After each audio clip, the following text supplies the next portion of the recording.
Certains actes de gentillesse sont si insignifiants que nous les oublions dans le deuil. Mais d'autres changent à jamais le cours de deux vies. Voici l'histoire d'une nuit où la compassion a rencontré le désespoir au cœur d'un hiver rigoureux. Une jeune veuve nommée Eliza Cole était assise seule dans son chariot, à moitié ensevelie sous la neige, certaine qu'elle ne survivrait pas jusqu'à l'aube. C'est alors qu'un inconnu est apparu à travers la tempête de neige. Samuel Reed était un montagnard, rude et buriné, qui ne possédait rien d'autre que les vêtements qu'il portait. Elle lui a offert un abri, de la chaleur et le dernier morceau de pain qu'il lui restait. Au matin, il était parti, mais lorsqu'elle sortit, il se tenait dans la clairière, une hache à la main, en train de lui construire une cabane à partir de rien. Qu'est-ce qui pouvait bien pousser un vagabond qui avait passé des années seul à décider soudainement de rester? Avant de replonger dans l'histoire, dites-nous d'où vous nous écoutez. Et si cette histoire vous touche, assurez-vous d'être abonné, car demain, je vous réserve quelque chose de très spécial. Eliza Cole ne s'attendait pas à mourir seule dans les montagnes, mais après tout, elle ne s'attendait à rien de particulier depuis 2 ans. La vie avait réduit ses attentes à la simple survie, et la survie était devenue une compagne froide et implacable depuis le jour où ils avaient ramené Thomas de la mine. Elle se souvenait de ce jour avec la clarté d'une blessure récente, même si cela faisait maintenant 23 mois. Le chapeau du contremaître dans ses mains, son regard qui évitait le sien, les mots soigneusement choisis qui signifiaient que son mari était mort, écrasé dans l'effondrement d'un tunnel, disait-il. Il n'a pas souffert, disait-il. Elle avait hoché la tête, les avait remerciés et avait fermé la porte. Puis elle s'était retrouvée debout dans la cuisine de leur petite ferme près de Carson Ridge et avait réalisé que la vie qu'elle avait construite s'était effondrée comme ce puits de mine. Thomas Cole était un gentleman, patient et gentil, avec des mains capables de faire pousser la vie dans un sol récalcitrant et un rire qui rendait les jours les plus difficiles supportables. Ils s'étaient mariés jeunes, tous deux à peine âgés de 20 ans, et avaient passé 5 ans à se construire une vie dans les contreforts.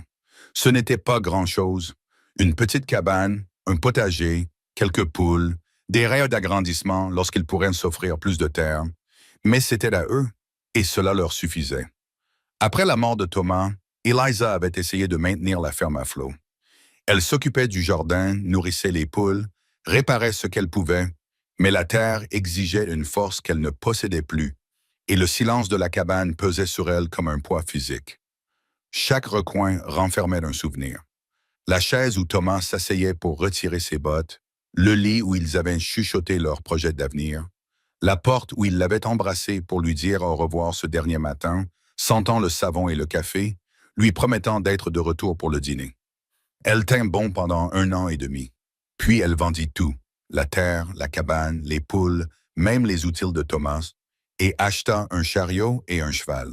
Elle partirait vers l'ouest, décida-t-elle, vers la nouvelle colonie au-delà des montagnes, où personne ne la connaissait comme la veuve de Thomas Cole, où elle pourrait prendre un nouveau départ sans fantôme dans chaque pièce.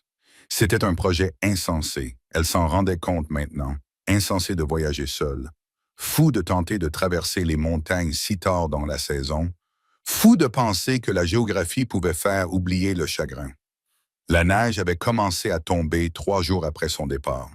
Au début, il s'agissait de légères rafales, du genre qui saupoudrent les branches des pins et donnent au monde un aspect propre et neuf.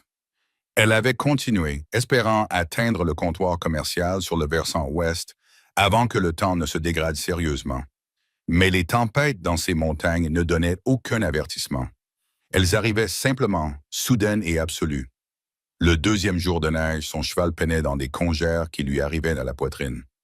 Les roues du chariot s'enfonçaient et se bloquaient, s'enfonçaient et se bloquaient. Eliza descendit pour pousser, les mains engourdies dans ses gants, le souffle gelé. Le vent hurlait dans le col comme une créature vivante et enragée, déchirant son manteau, lui volant la chaleur de son corps. Lorsque l'essieu du chariot se brisa dans un bruit semblable à un coup de feu, elle sut qu'elle allait mourir. Elle s'assit dans le chariot incliné alors que la lumière déclinait, enveloppée dans toutes les couvertures qu'elle possédait, et fit le point sur sa situation avec le pragmatisme que la vie à la frontière lui avait enseigné. Personne ne savait où elle se trouvait. Le comptoir commercial était encore à 2 jours de route, et elle n'avait vu aucun autre voyageur. Son cheval se tenait la tête baissée, la neige s'accumulant sur son dos, trop épuisée pour faire autre chose qu'attendre. Elle avait de la nourriture, un peu de viande séchée, une demi-miche de pain, quelques haricots, mais aucun moyen de faire du feu dans ce vent. Le froid l'emporterait bien avant la fin. Elle trouva la montre de poche de Thomas dans son manteau, la seule chose qu'elle avait gardée lorsqu'elle avait vendu tout le reste. Le métal était glacé contre sa paume. Elle l'ouvrit, mais il faisait trop sombre pour voir la photo à l'intérieur. Thomas, le jour de leur mariage, jeune et souriante, plein d'espoir pour la vie qui les attendait. « Je suis désolée », murmura-t-elle à l'image qu'elle ne pouvait pas voir. « J'ai essayé. » Elle avait dû s'assoupir. Ou peut-être que le froid l'emportait déjà, car elle ne l'entendit pas approcher. L'instant d'avant, elle était seule avec le vent et l'obscurité, et l'instant d'après, il y avait une forme à l'extérieur du chariot, une silhouette sombre qui s'était matérialisée à partir de la tempête, comme quelque chose conjuré par le désespoir. Sa première pensée fut que la mort était venue la chercher sous une forme physique.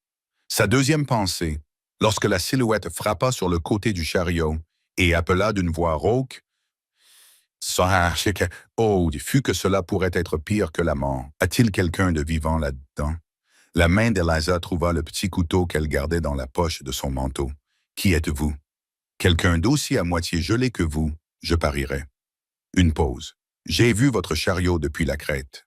Je ne m'attendais pas à trouver quelqu'un qui respirait encore. » Elle se força à bouger, bien que son corps protestât contre cet effort. Elle repoussa le rabat en toile et regarda dehors, dans la tempête. L'homme était grand, ou peut-être semblait-il grand parce qu'il était debout alors qu'elle était assise. Il était emmitouflé dans des fourrures et de la laine épaisse, son visage presque entièrement caché par une barbe et l'ombre de son chapeau. La neige collait à lui comme s'il avait marché pendant des heures dans le blizzard. « Je ne vous ferai pas de mal, dit-il, et quelque chose dans sa voix, la fatigue, la résignation, la poussa à le croire. « Vous êtes perdu, vous aussi? » demanda-t-elle. « Non, madame. Je connais ces montagnes, mais j'ai besoin d'un abri contre ce vent, et vous avez le seul refuge à des kilomètres à la ronde. » Il désigna le chariot. « Je vous demande la permission d'attendre la fin de la tempête avec vous. Je resterai de l'autre côté. Je garderai mes distances. Demain matin, si nous sommes tous les deux encore en vie, je vous aiderai à réparer cet essieu. » Eliza le regarda, cet inconnu qui était apparu de nulle part. Tous ses instincts lui dictaient de refuser, de se protéger, de mourir seul plutôt que de risquer la menace qu'il pouvait représenter. Mais Thomas avait toujours dit qu'elle avait le cœur tendre. Et peut-être avait-il raison, car ce qui sortit de sa bouche fut « D'accord, mais j'ai un couteau. » Très bien. Il grimpa dans le chariot, se déplaçant avec précaution, restant à l'écart comme promis. Dans cet espace clos, elle pouvait mieux le voir. Il était plus âgé qu'elle ne l'avait d'abord pensé, peut-être 40 ans, avec des mèches grises dans sa barbe brune. Son regard était prudent, mais pas cruel. Il avait l'air d'un homme qui avait souffert du froid pendant très longtemps. Ils restèrent assis en silence tandis que la tempête faisait rage à l'extérieur. Les doigts d'Eliza n'arrêtaient pas de trembler et elle les glissa sous ses bras, essayant de conserver le peu de chaleur qui lui restait. L'inconnu le remarqua. Il ôta son manteau et le lui tendit. « Je ne peux pas prendre votre manteau, protestait-elle. J'ai plusieurs couches. Vous tremblez tellement que vous faites vibrer la charrette. » Comme elle hésitait, il ajouta « S'il vous plaît, une femme est morte de froid à cause de moi. Je ne veux pas que cela se reproduise. » Il y avait tant de douleur dans ces mots qu'Eliza prit le manteau sans discuter davantage. Il sentait la fumée de bois et le pain, et il était merveilleusement chaud. Elle s'enveloppa dedans et sentit ses tremblements s'atténuer légèrement. « Merci, dit-elle. » Il hocha la tête et reporta son attention sur le contenu du chariot. « Professionnel et détaché. Vous avez de quoi manger? »« Un peu. Nous devrions manger. Garder nos forces. » Elle sortit la demi-miche de pain, la coupa en deux et lui offrit le plus gros morceau. Il le regarda fixement pendant un moment, puis le prit avec délicatesse, comme si elle lui avait offert quelque chose de précieux. Ils mangèrent en silence, et quand Eliza sortit une gourde d'eau, il but avec parcimonie avant de la lui rendre. « Comment vous appelez-vous? » demanda-t-elle finalement. « Samuel. Samuel Reed. Je m'appelle Eliza Cole. Où alliez-vous, Madame Cole? »« À l'ouest, vers la Nouvelle-Colonie. » Elle marqua une pause. « Et je m'appelle simplement Cole maintenant. Je suis veuve. Toutes mes condoléances. » Les mots étaient simples, mais il portait un poids de compréhension qui la surprit. Elle le regarda de plus près. Vous avez perdu quelqu'un, vous aussi. Ce n'était pas une question, et il n'y répondit pas directement. Il dit seulement, nous devrions essayer de nous reposer. La tempête pourrait se calmer d'ici le matin. Ils s'installèrent chacun dans leur coin du chariot. Eliza garda le couteau à portée de main, mais au fil des heures, Samuel Reed ne fit rien d'autre que dormir tranquillement sur le côté, et elle sentit sa prise se relâcher. Le vent hurlait et le chariot craquait, mais à l'intérieur de leur petit abri, il régnait une fragile chaleur juste avant qu'elle ne sombre dans un sommeil épuisé. Eliza entendit Samuel parler doucement, comme s'il se parlait à lui-même. « Merci pour le pain. » Quand elle se réveilla, il était parti et la tempête était passée. La lumière du matin était vive et froide, et pendant un terrible instant, Eliza crut qu'elle l'avait rêvé.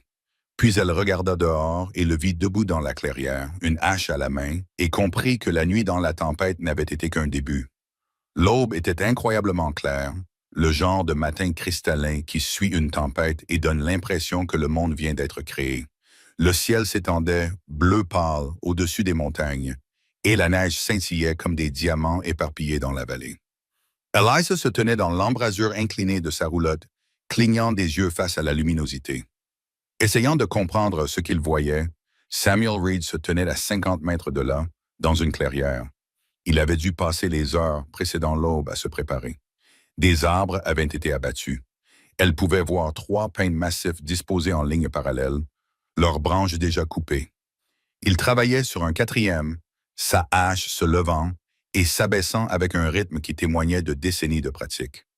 Chaque coup était précis, puissant, et le son résonnait à travers le paysage gelé comme un battement de cœur. Elle l'observa pendant plusieurs minutes, essayant de comprendre. Il ne s'était pas enfui. Il n'avait pas pris ses provisions et disparu dans la nature sauvage. Il était en train de construire quelque chose.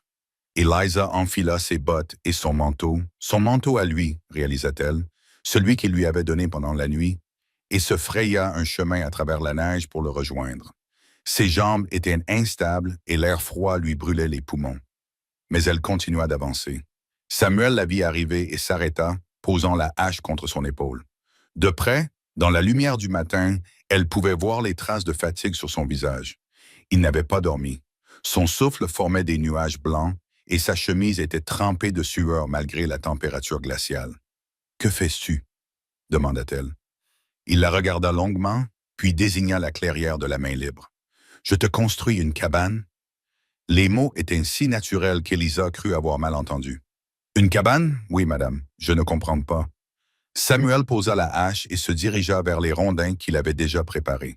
Il avait tracé les fondations dans la neige, un rectangle d'environ 6 mètres sur 4,5. Les rondins étaient placés aux angles, prêts à être entaillés et empilés. C'était le début de quelque chose de solide, de permanent. « Vous m'avez sauvé la vie hier soir, dit-il sans la regarder.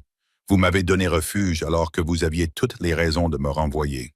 Vous avez partagé votre nourriture alors que vous en aviez à peine assez pour vous-même. » Il prit une corde et commença à mesurer. « Je paye mes dettes. Vous ne me devez pas une cabane, protesta Eliza. Vous ne me devez rien. J'aurais fait la même chose pour n'importe qui, je sais. C'est pour ça que je fais ça, dit-elle en le fixant du regard. Cet homme étrange qui s'exprimait par de courtes phrases déclaratives et semblait penser que construire une maison entière était une réponse raisonnable au partage d'une miche de pain. « Je ne peux pas te payer. Je ne te demande pas de paiement. » « Alors pourquoi ?» Samuel s'arrêta de travailler et se tourna vers elle. Dans la lumière du matin, ses yeux étaient d'un brun profond et reflétaient une tristesse qui semblait sans fond. « Parce qu'il y a 7 ans, ma femme et ma fille ont été prises dans une tempête hivernale. Elles essayaient de rejoindre la ville voisine et leur charrette est tombée en panne. Personne n'est venu. Personne ne les a aidées. Quand je les ai trouvées, elles étaient mortes depuis 2 jours. » Les mots tombèrent entre eux comme des pierres dans une eau calme. Eliza sentit sa gorge se serrer. « Je suis désolé, » murmura-t-elle. « Moi aussi. » Il reprit la corde, mais ses mains n'étaient pas tout à fait fermes. « J'ai passé 7 ans dans ces montagnes, Madame Cole, seul, me cachant des gens, des souvenirs, de tout. Hier soir, quand j'ai vu votre chariot dans la tempête, j'ai pensé à passer mon chemin. J'ai pensé vous laisser à votre sort, car m'impliquer à nouveau avec les gens signifiait ressentir des choses que je ne voulais pas ressentir. Il fit un nœud à une certaine longueur et passa à la bûche suivante. Mais je n'ai pas pu le faire, je n'ai pas pu vous laisser. Et quand vous m'avez accueilli, quand vous m'avez donné ce pain et votre manteau, et que vous m'avez traité comme un être humain plutôt que comme le fantôme que je suis devenu, quelque chose en moi s'est souvenu de ce que c'était que d'être vivant. Il leva à nouveau les yeux vers elle, la voix rauque d'émotion. Tu es en vie parce que tu es forte et parce que tu es gentille. Tu mérites mieux que de mourir seule dans un wagon délabré. Tu mérites un foyer, alors je vais t'en construire un. Ce n'est pas de la charité, ce n'est pas de la pitié, ou c'est de la gratitude. Et c'est la seule chose que je sais offrir. Eliza sentit des larmes gelées sur ses joues. Elle n'avait pas réalisé qu'elle pleurait. Je ne sais pas quoi dire. Tu n'as rien à dire. Mais si tu veux m'aider, j'aurais bien besoin d'un coup de main. Elle regarda les rondins, la clairière, l'énormité de ce qu'il proposait. Je ne sais pas comment construire une cabane. Moi, je sais. Je t'apprendrai. Et c'est ainsi que tout commença. Samuel lui montra comment écorcer les bûches, comment entailler les extrémités pour qu'elles s'emboîtent, comment juger quels arbres étaient assez droits pour être utilisés. Le travail était dur, plus dur que tout ce qu'Eliza avait fait depuis la mort de Thomas, et ses mains furent couvertes d'ampoules dès la première heure. Mais il y avait quelque chose de profondément satisfaisant dans tout cela. L'effort physique, les progrès visibles, le sentiment de créer quelque chose de réel. Samuel était un professeur patient. Il lui montrait d'abord chaque tâche, puis l'observait pendant qu'elle s'y essayait, lui proposant des corrections sans la critiquer. Il ne la surveillait pas et ne se montrait pas condescendant. Il lui montrait simplement ce qu'il fallait faire et lui faisait confiance pour le faire. Ils travaillèrent toute la matinée et une partie de l'après-midi, s'arrêtant seulement brièvement pour manger la viande séchée qu'elle avait apportée. Le soleil monta dans le ciel et la température augmenta juste assez pour rendre le travail supportable. Au moment où les ombres commençaient à s'allonger sur la neige, ils avaient entaillé et positionné 4 rondins qui constituaient le début des murs de la cabane. Eliza prit du recul et regarda ce qu'ils avaient accompli. Ce n'était pas encore grand-chose, juste les angles d'une fondation. Mais c'était plus qu'elle n'aurait cru possible lorsqu'elle s'était réveillée ce matin-là en pensant qu'elle allait mourir. « C'est réel », dit-elle doucement. Samuel essuya la sueur de son front avec le dos de la main. « Oui, madame, combien de temps cela prendra-t-il? » « Si le temps le permet, 1 semaine, peut-être moins. J'ai déjà construit plus vite quand je devais le faire. Vous l'avez déjà fait plusieurs fois. J'ai été soldat autrefois. Nous construisions des forts et des abris partout où nous allions, dit-il avant de marquer une pause. C'était il y a longtemps. Eliza sentit qu'il y avait une histoire derrière tout cela, mais elle n'insista pas. Ils avaient le temps, si ce qu'ils disaient à propos d'1 semaine était vrai. Le temps d'apprendre l'histoire de l'autre. Le temps de comprendre ce lien étrange qui s'était formé entre eux en l'espace d'1 seule nuit et d'1 seule journée. Ce soir-là, ils installèrent leur campement près du chariot. Samuel alluma un feu avec la même efficacité qu'il mettait dans tout ce qu'il faisait, et ils s'assirent de part et d'autre du feu, mangeant des haricots réchauffés dans une casserole en étain. Les flammes projetaient des ombres dansantes sur son visage, soulignant les angles marqués de ses pommettes et le gris de sa barbe. « Pourquoi avez-vous quitté l'armée » demanda Eliza. Samuel resta silencieux si longtemps qu'elle crut qu'il ne répondrait pas. Puis il dit, « Parce que j'ai tué un homme que je n'étais pas censé tuer, et je me suis enfui avant qu'il ne puisse me pendre pour cela. » Eliza retint son souffle. « Vous êtes recherché? » « Je suppose que oui, mais cela fait 7 ans et personne n'est venu me chercher. La plupart des gens pensent que Samuel Reed est mort dans ces montagnes il y a longtemps. » Il la regarda par-dessus le feu. « Si cela te fait changer d'avis au sujet de la cabane, je comprends. Je peux partir ce soir. » Elle y réfléchit. Elle repensa à la douceur de ses mains lorsqu'il lui avait montré comment entailler une bûche. Elle repensa à la façon dont il lui avait donné son manteau sans hésiter. Elle repensa à la tristesse dans sa voix lorsqu'il avait parlé de sa femme et de sa fille. « Non, dit-elle finalement, ne partez pas. Quoi que vous ayez fait, qui que vous ayez été, ce n'est pas cette personne que j'ai rencontrée hier soir. L'homme que j'ai rencontré était gentil et honorable. C'est cet homme-là que je choisis de croire. » Samuel baissa les yeux vers ses mains, et lorsqu'il parla, sa voix était à peine audible au-dessus du crépitement du feu. « Merci. Ils restèrent assis en silence après cela, mais ce n'était pas un silence inconfortable. C'était le silence de deux personnes qui avaient trouvé quelque chose d'inattendu l'une chez l'autre. Pas encore de l'amour, mais la possibilité d'en être. La promesse que peut-être, juste peut-être, les choses brisées pouvaient encore être réparées. Quand Elisa se retira finalement dans le chariot pour dormir, elle regarda en arrière et vit Samuel assis près du feu, fixant les flammes. Sur ses genoux se trouvait quelque chose qu'elle n'avait pas remarqué auparavant, sa hache, et il passait son pouce sur le manche avec une affection distraite, comme s'il s'agissait d'un vieil ami. Elle comprit alors que la hache était plus qu'un simple outil pour lui. C'était ce qui l'avait maintenu en vie, l'avait rendu utile, l'avait gardé humain pendant 7 années d'isolement. Et maintenant, il l'utilisait pour lui construire une maison alors qu'elle sombrait dans le sommeil.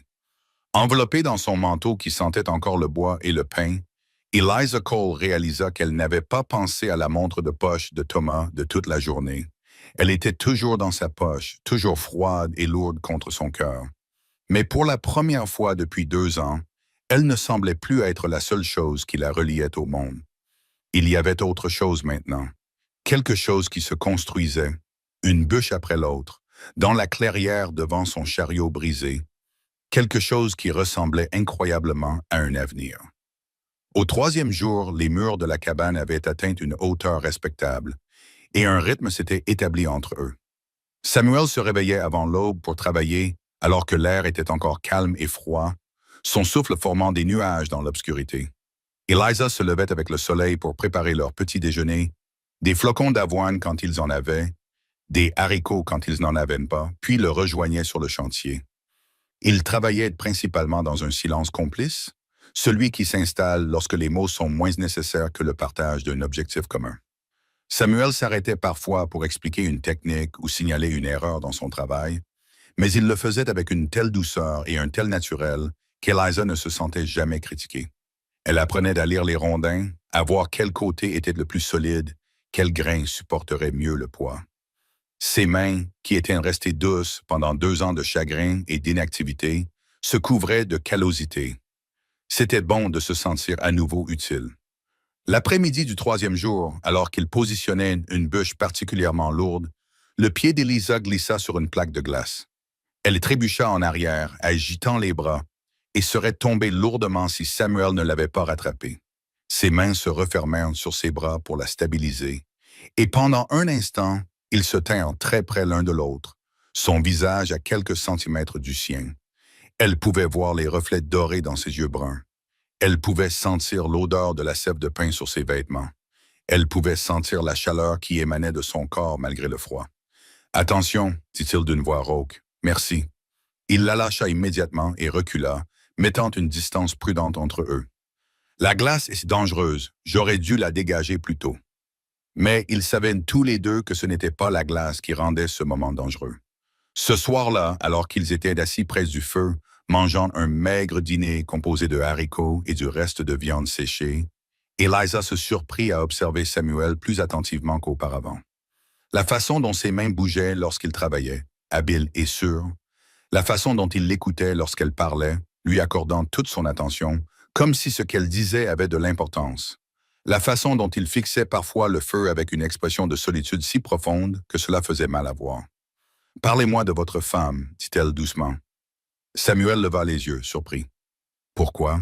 Parce que vous l'aimiez et parce que porter seul son chagrin le rend plus lourd. » Il resta silencieux pendant un long moment et Eliza crut qu'il allait refuser. Puis il dit, « Elle s'appelait Catherine. Nous nous sommes rencontrés lorsque j'étais en poste à Fort-Laram après la guerre.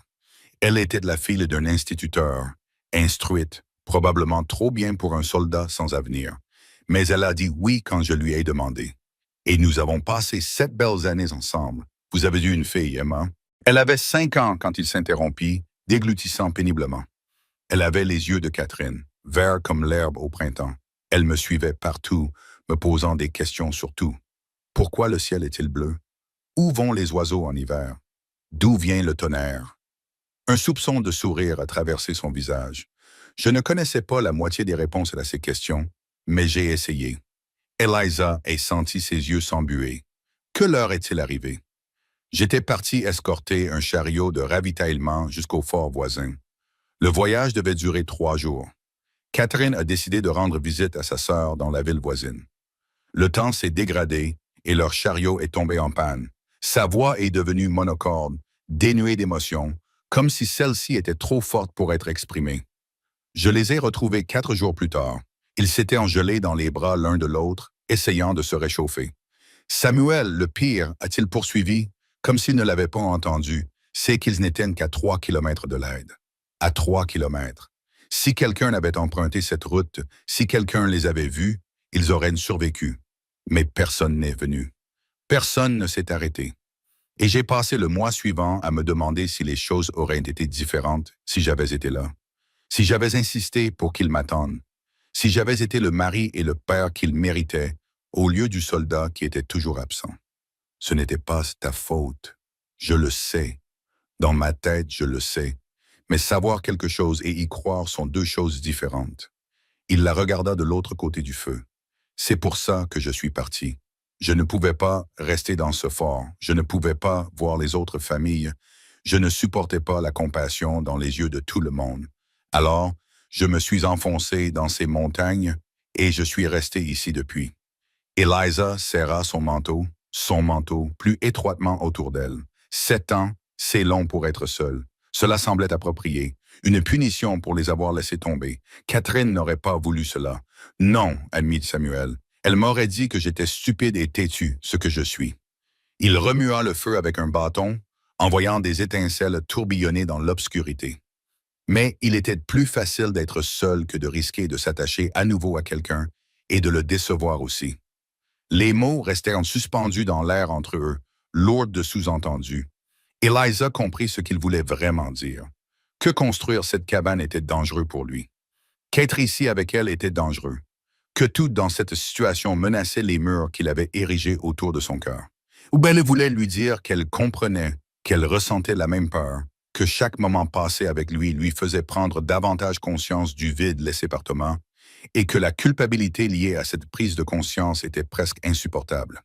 Mais avant qu'elle ne trouve les mots, Samuel se leva brusquement. « Nous sommes à court de provisions, dit-il d'un ton délibérément pragmatique. Je devrais faire un tour en ville.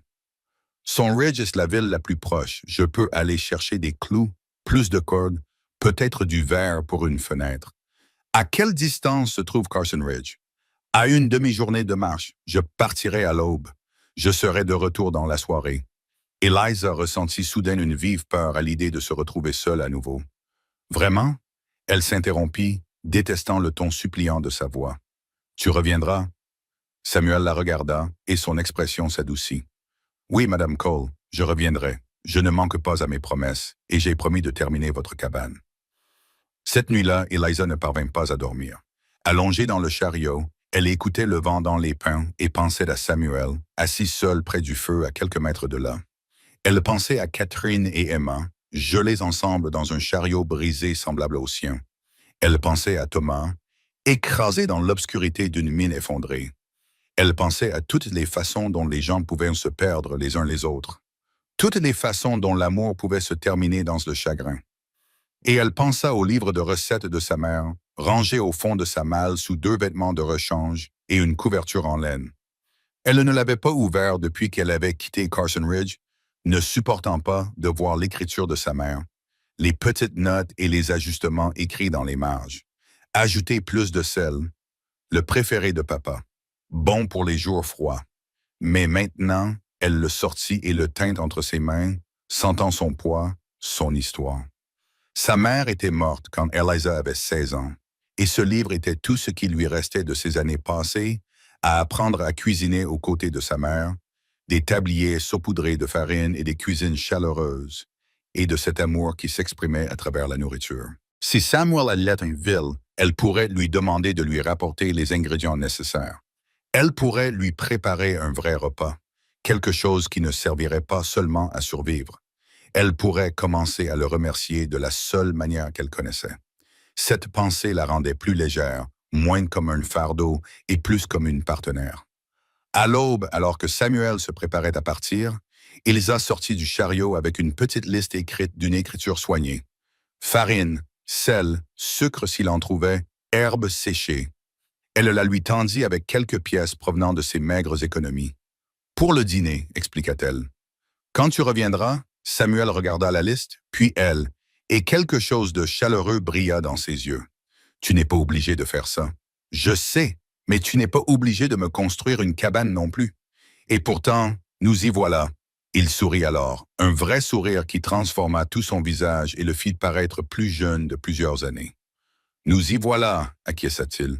Elle le regarda s'enfoncer dans la forêt, suivant un sentier que lui seul pouvait voir, jusqu'à ce qu'il disparaisse parmi les arbres. Puis elle se retourna vers la cabane à moitié construite et comprit qu'elle était à nouveau seule, vraiment seule, pour la première fois depuis la nuit de la tempête de neige. Mais cela semblait différent maintenant. La solitude n'était pas un abandon, c'était simplement une absence. Et l'absence impliquait un retour.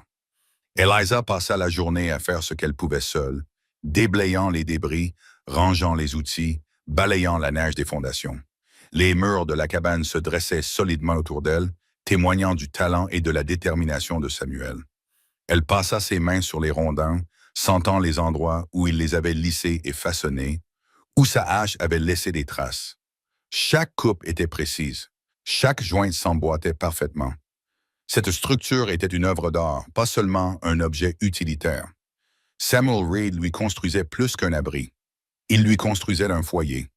Au moment où le soleil commença à se coucher et où les ombres s'allongèrent sur la neige, Eliza se surprit à regarder la forêt, à attendre. Et lorsqu'elle le vit enfin émerger des arbres, un sac en bandoulière, elle ressentit dans sa poitrine quelque chose qu'elle n'avait pas ressenti depuis 2 ans. Du soulagement, de la joie, le simple bonheur de voir quelqu'un revenir. Samuel leva la main en signe de salut, et Eliza lui répondit, sans qu'aucun d'eux ne reconnaisse que ce moment avait plus d'importance qu'il n'aurait dû, que quelque chose entre eux avait changé pendant leur séparation. Il était revenu comme il l'avait promis, et Eliza réalisa qu'elle n'avait jamais douté qu'il le ferait. La cabane prit forme au cours des jours suivants, comme si elle poussait plus tôt que d'être construite. Les murs atteignirent la hauteur des épaules, puis dépassèrent leur tête jusqu'à ce qu'ils soient entourés de solides rondins qui bloquaient le vent et conservaient la chaleur de leur feu. Samuel encadra les espaces destinés aux fenêtres et à la porte, mesurant 2 fois avant de couper, ses mouvements précis et sans précipitation. Eliza apprit à anticiper ses besoins avant même qu'il ne les exprime. Elle lui tendait un outil ou le maintenait en place pendant qu'il le fixait, leur collaboration étant fluide et rodée. Ils avaient développé leur propre langage fait de hochements de tête et de gestes, suffisamment à l'aise l'un avec l'autre pour que les mots soient souvent inutiles.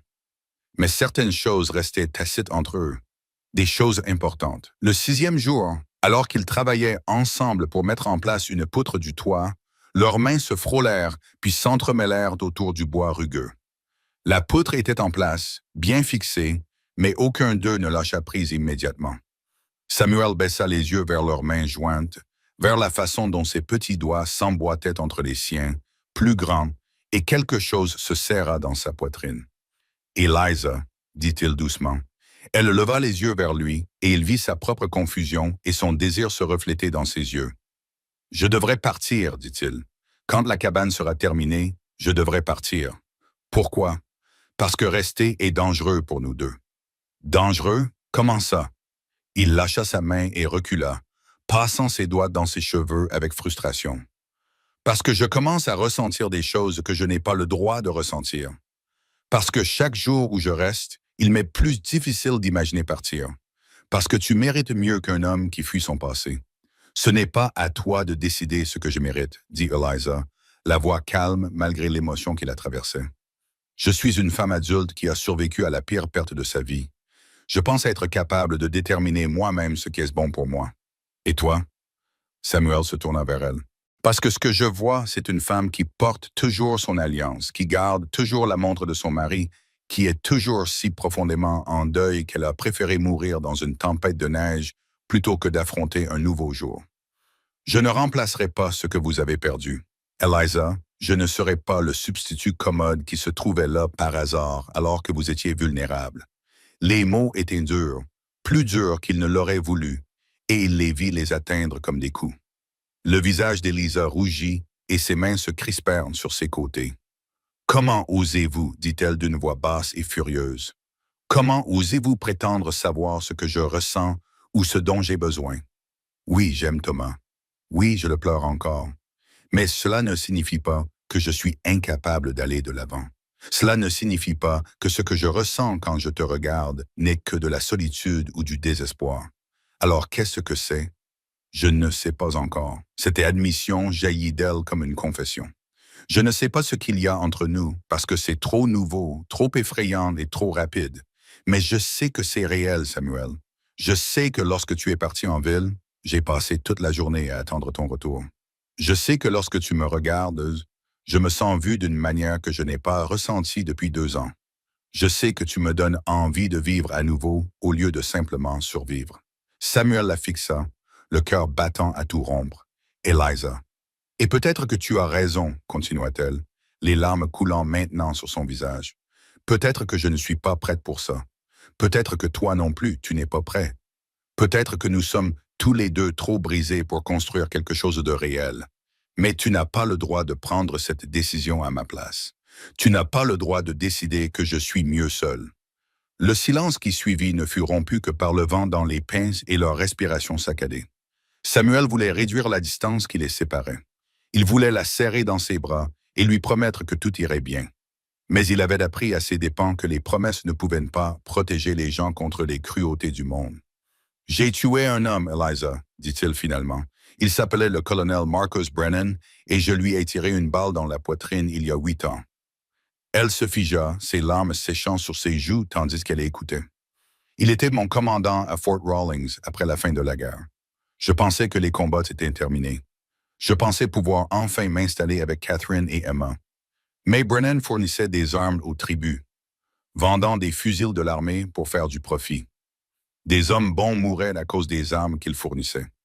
Je l'ai confronté, je lui ai dit que j'allais le dénoncer au commandement territorial. » La voix de Samuel devint monocorde, distante, comme s'il racontait l'histoire de quelqu'un d'autre. Il a sorti son pistolet, m'a traité de traître, de menteur, m'a dit que personne ne croirait un capitaine de cavalerie brisé plutôt qu'un colonel décoré. Il avait probablement raison, mais j'ai été plus rapide. Je l'ai abattu avant qu'il ne puisse me tirer dessus. Puis je me suis enfui, car je savais qu'il me pendrait pour cela, quelle que soit la vérité. Mais c'était de la légitime défense. Eliza a dit, « Tu te protégeais et tu dénonçais la corruption. L'armée ne se soucie pas des nuances. Elle se soucie de l'ordre et de la chaîne de commandement. J'ai tué un officier supérieur. À leurs yeux, c'est une désertion et un meurtre, et la peine et la mort. » Il la regarda intensément. « Tu comprends ce que je te dis? Je suis recherché. Si quelqu'un me trouve, si quelqu'un fait le lien entre l'ermite dans les montagnes et le capitaine Samuel Reed, ils m'arrêteront. Et s'ils m'arrêtent, ils me pendront. Alors nous ferons en sorte que personne ne te trouve. » Ce n'est pas si simple, si ça l'est. Eliza s'avança vers lui, le menton relevé avec défi. « Tu m'as sauvé la vie, Samuel. Tu m'as construit un foyer. Tu m'as montré que je pouvais ressentir autre chose que du chagrin. Je ne vais pas t'abandonner maintenant simplement parce qu'il y a un risque. Tu devrais. Tu devrais me dire de partir et de ne jamais revenir. C'est ce que tu veux? Tu veux partir? » La question resta en suspens entre eux, exigeant une réponse honnête. Samuel pensa aux montagnes, à la solitude, aux 7 années d'exil volontaire. Puis il pensa aux 6 derniers jours, au rire d'Eliza lorsqu'il faisait une blague maladroite, la façon dont elle fredonnait en cuisinant, la compagnie silencieuse de travailler côte à côte, le simple miracle de ne pas être seul. « Non, admit-il, je ne veux pas partir, mais vouloir quelque chose ne rend pas cela juste. Peut-être pas, mais ce n'est peut-être pas faux non plus. » Elle tendit la main et prit la sienne, ses doigts chauds contre sa paume colleuse. « Je ne te demande pas de m'épouser, Samuel. Je ne te demande pas de promesses ou de t'engager pour toujours. Je te demande juste de rester assez longtemps pour finir la cabane. Reste assez longtemps pour que nous puissions comprendre ce que c'est. Peux-tu le faire? » Il baissa les yeux sur leurs mains jointes et pensa à Catherine, à la culpabilité qu'il portait, à la question de savoir s'il méritait une seconde chance au bonheur. Il pensa aux yeux verts d'Emma, à ses questions sans fin et à la façon dont elle s'endormait sur ses genoux après le dîner. Il pensa à toutes les raisons pour lesquelles il devrait dire non. « D'accord, dit-il, je resterai. Ce soir-là, alors qu'ils étaient assis près du feu après un dîner tranquille, Samuel se surprit à sculpter à nouveau une habitude qu'il avait prise pendant ses années de solitude lorsque ses mains avaient besoin de s'occuper. Le bois était un morceau de pin, assez tendre pour être facile à travailler, et il le façonnait en un loquet de porte, quelque chose de fonctionnel mais de beau. Eliza le regardait travailler, l'air pensif. Vous avez des mains d'artiste, des mains de soldat. Mais j'ai appris la menuiserie avec mon père avant la guerre. Il disait, un homme qui sait construire n'est jamais sans but. Il avait raison. Samuel retourna le loquet, vérifiant la courbe, la douceur. C'est pour ta porte. Quand la cabane sera terminée, ce sera la première chose que tu toucheras chaque fois que tu rentreras à la maison. Notre porte, corrigea doucement Eliza. Notre maison. Il leva les yeux vers elle, surpris, et vit la détermination dans son regard. Elle avait fait un choix. Il comprit que malgré tout ce qu'il lui avait dit, malgré le danger et l'incertitude, elle avait choisi d'aller jusqu'au bout. Et peut-être, juste peut-être, pourrait-il faire le même choix. Dans son sac, oublié jusqu'à cet instant, se trouvait un vieux cadre photo en fer blanc qu'il transportait depuis des années. La photo à l'intérieur, Catherine et Emma, figuraient dans le temps, avait été perdue depuis longtemps, abandonnée lors de sa fuite de Fort Rawlings. Mais il avait conservé le cadre par sentimentalisme, par superstition, croyant que le perdre serait une trahison définitive. Il le sortit et le regarda à la lueur du feu. Il était terni et tordu, vide, à l'exception des souvenirs. « Qu'est-ce que c'est » demanda Eliza. « Quelque chose que je transporte depuis trop longtemps. » Il passa son pouce sur la surface du cadre. « Je pense qu'il est temps de s'en débarrasser. » Il ne le jeta pas et ne l'enterra pas. Au lieu de cela, il le posa soigneusement sur le sol à côté du feu, comme un monument à ce qui avait été, et comme une reconnaissance qu'il était enfin prêt à aller de l'avant. Eliza comprit sans qu'il ait besoin de s'expliquer. Elle fouilla dans son manteau et en sortit la montre de poche de Thomas, qu'elle ouvrit pour montrer la photo à l'intérieur. Un jeune homme aux yeux doux et au sourire plein d'espoir. « Je ne l'oublie pas, dit-elle. Je ne l'oublierai jamais. Mais je pense qu'il voudrait que je vive. J'en suis sûr. » Ils s'assirent ensemble à la lueur du feu. Deux personnes brisées s'accrochant aux derniers vestiges de leur passé. Et quelque chose changea entre eux. Pas exactement une conclusion, mais une acceptation. La reconnaissance que le fait d'aimer quelqu'un d'autre n'effaçait pas celui qu'ils avaient aimé auparavant. Cela signifiait simplement qu'ils avaient survécu assez longtemps pour aimer à nouveau. Le bruit des chevaux se fit entendre à l'aube. 3 paires de sabots crissaient dans la neige et les feuilles mortes. Samuel les entendit le premier et se leva instantanément. Son corps se souvenait de la vigilance militaire, même après des années de vie civile. Il se dirigea vers la cabane et regarda à travers l'un des cadres de fenêtres sans vitres. Son cœur se serra déjà lorsqu'il compta les cavaliers. 3 hommes, dont l'un portait un insigne qui reflétait la lumière du petit matin. « Eliza » appela-t-il doucement, la voix tendue. « Nous avons des visiteurs. » Elle sortit du chariot, toujours enveloppée dans des couvertures, les cheveux défaits tombant sur ses épaules. Lorsqu'elle vit son expression, la peur traversa son visage. « Qu'y a-t-il, elle? Reste derrière moi. » Les cavaliers s'approchèrent lentement, délibérément, et s'arrêtèrent à environ 20 mètres de la cabane. L'homme qui portait l'insigne était plus âgé, peut-être 50 ans, avec un visage buriné et des yeux perçants qui observaient la scène avec un regard professionnel. Les 2 adjointes qui l'accompagnaient étaient plus jeunes, les mains posées nonchalamment sur leurs étuis. « Bonjour, dit le shérif. Je cherche un homme du nom de Samuel Reed. » Samuel sortit de la cabane, s'éloignant d'Eliza, attirant l'attention sur lui. « Je suis Samuel Reed. » Le shérif l'observa longuement. « Je suis le shérif Clayton Morse de Carson Ridge. Voici mes adjoints, Collins et Turner. Nous devons vous parler. À propos de quoi? » « Je pense que vous savez de quoi il s'agit, Captain Reed. » L'utilisation de son grade militaire glaçait en Samuel. Après 7 ans, il l'avait retrouvé. D'une manière ou d'une autre, son passé l'avait rattrapé. Eliza s'avança, la voix aiguë de colère protectrice. « De quoi s'agit-il? » L'expression du shérif Morse s'adoucit légèrement lorsqu'il la regarda. « Vous devez être Madame Cole, la veuve qui s'est retrouvée bloquée dans le col. Comment allez-vous? »« Je vais bien, merci. »« Monsieur Reed m'a aidé. »« Je vois ça. » Morse fit un geste vers la cabane. « Beau travail. » Reed a toujours été habile de ses mains. Il reporta son attention sur Samuel. Mais cela ne change rien au fait que j'ai un mandat d'arrêt contre vous. Pour quel chef d'accusation? Eliza demanda la désertion de l'armée américaine, le meurtre d'un officier supérieur. Morse sortit un papier plié de son manteau et le brandit. Le mandat date de 8 ans, mais il est toujours valable. Samuel sentit le poids de ces mots s'abattre sur lui comme une sentence déjà prononcée. Il savait que ce jour finirait par arriver. Il l'avait accepté il y a des années. Mais debout ici, avec la cabane derrière lui et Eliza à ses côtés, il réalisa à quel point il s'était permis d'espérer que peut-être, juste peut-être, il pourrait échapper à son passé. « Samuel n'a tué personne, dit Eliza d'une voix ferme.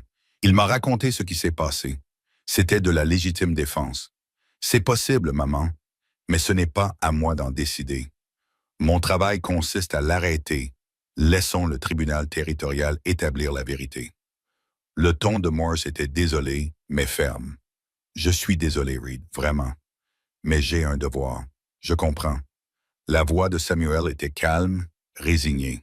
« Puis-je avoir un moment pour rassembler mes affaires? » « Reed? » L'un des adjoints sursauta, la main se posant sur son pistolet. « Laissez-le faire, interrompit Morse. Il ne va pas s'enfuir. »« Vous êtes Reed? »« Non, monsieur. J'ai fini de fuir. » Cette déclaration sembla surprendre le shérif, mais il acquiesça. « Prenez votre temps, mais ne testez pas ma patience. » Samuel se retourna et vit Eliza qui le fixait, le visage pâle de choc et de colère. « Non, non, tu ne peux pas simplement te rendre. Nous allons nous battre. Nous prouverons que c'était de la légitime défense. Eliza, ne t'avise pas d'abandonner. » Elle lui saisit le bras, ses doigts s'enfonçant avec une force désespérée. « Pas après tout ce que nous avons traversé. Pas après. » Sa voix se brisa. « Tu ne peux pas me quitter maintenant. » Samuel lui prit doucement les épaules, l'obligeant à le regarder. « Je n'abandonne pas. Mais je ne peux plus fuir. Je suis fatigué, Eliza. Je suis fatigué de me cacher. Fatigué de regarder derrière moi. Fatigué d'avoir peur. S'il y a une chance de blanchir mon nom, cela commence par affronter ce que j'ai fait. Ils te pendront. Peut-être. Mais peut-être pas. Peut-être que la vérité aura de l'importance. » Il esquissa un petit sourire. « Tu m'as dit que l'espoir n'était pas stupide. Je choisis d'espérer. » Des larmes coulèrent sur son visage. « Ce n'est pas juste, non, mais très peu de choses dans la vie sont justes. Nous le savons tous les deux. » Il essuya ses larmes avec son pouce dans un geste d'une tendresse poignante. « Écoute-moi, la cabane est à toi. Tout ce que j'ai apporté, tout ce que j'ai construit, c'est à toi. Tu finis l'intérieur, tu en fais un foyer et tu vis. Tu m'entends? Vis. Ne vis pas sans moi. Alors attends-moi. Si je peux revenir, je le ferai. Je te le promets. » La voix de Morse flottait depuis l'endroit où le policier attendait. « Reed. » Le temps est écoulé. Samuel déposa un baiser sur le front d'Eliza, rapide et désespéré, puis recula. Il se dirigea vers la cabane et en ressortit avec son sac à dos, plus léger qu'il ne l'avait été depuis des années. Il avait tout laissé derrière lui, ses outils, ses provisions, même le loquet sculpté qu'il avait terminé la veille au soir. Alors qu'il s'approchait du shérif, Morse avait l'air troublé. « Pour ce que ça vaut, Reed, j'ai posé des questions sur vous en ville. Ceux qui se souviennent de vous disent que vous étiez un homme bon, juste, honorable, qui ne causait jamais de problème. J'apprécie cela. Et j'ai posé des questions sur le colonel Brennan. Cet homme avait la réputation d'être malhonnête, même si personne n'a jamais pu le prouver. » Morse se déplaça sur sa selle. « Je ne dis pas que vous êtes innocent, mais je ne suis pas convaincu que vous soyez coupable non plus. Cela change-t-il quelque chose? Pas aujourd'hui, mais peut-être que cela changera lorsque nous arriverons au procès, » dit Morse, en faisant signe à ses adjoints. « Collins, donnez-lui votre cheval. Nous marcherons à ses côtés. » Samuel monta sur le cheval, les mains déliées, et jeta un dernier regard à la cabane. Eliza se tenait devant, les bras croisés autour d'elle, le regardant avec une expression de désespoir sur le visage. Le soleil matinal se reflétait dans ses cheveux et la faisait ressembler à un personnage de rêve, belle et inaccessible, déjà en train de s'éloigner. « Shérif » appela-t-elle soudainement. « Combien de temps avant le procès? Difficile à dire. Cela pourrait prendre des semaines, voire des mois.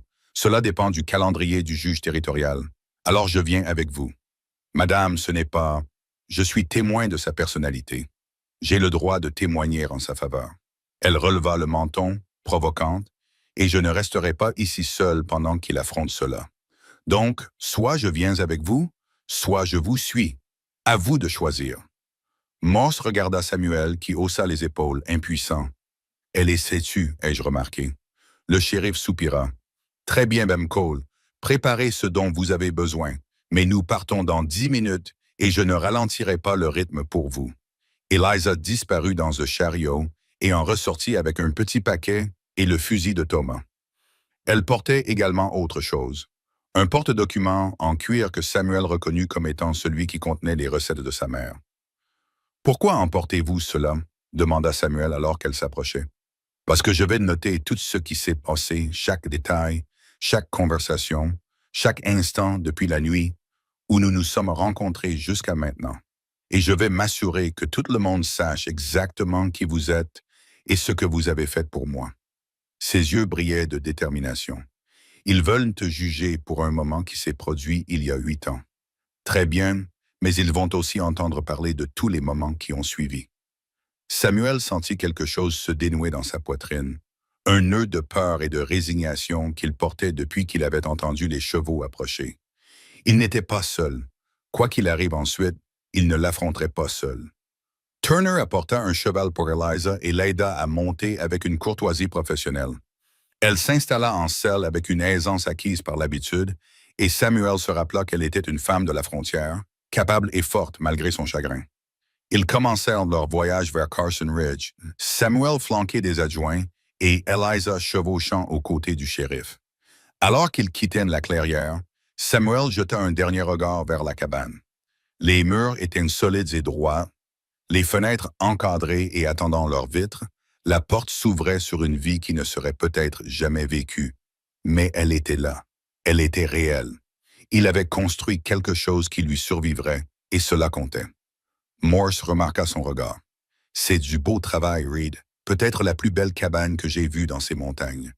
Elle était censée être sa maison.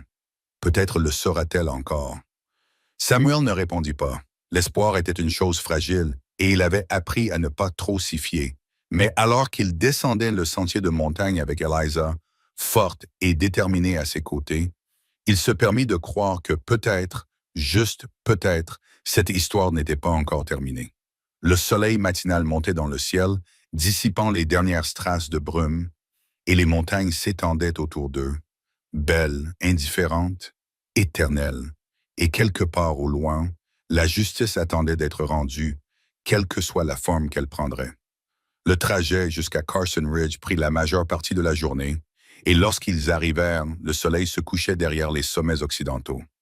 Samuel fut placé dans une cellule du bureau du shérif, une petite pièce avec des barreaux en fer et un lit de camp étroit, propre mais spartiate.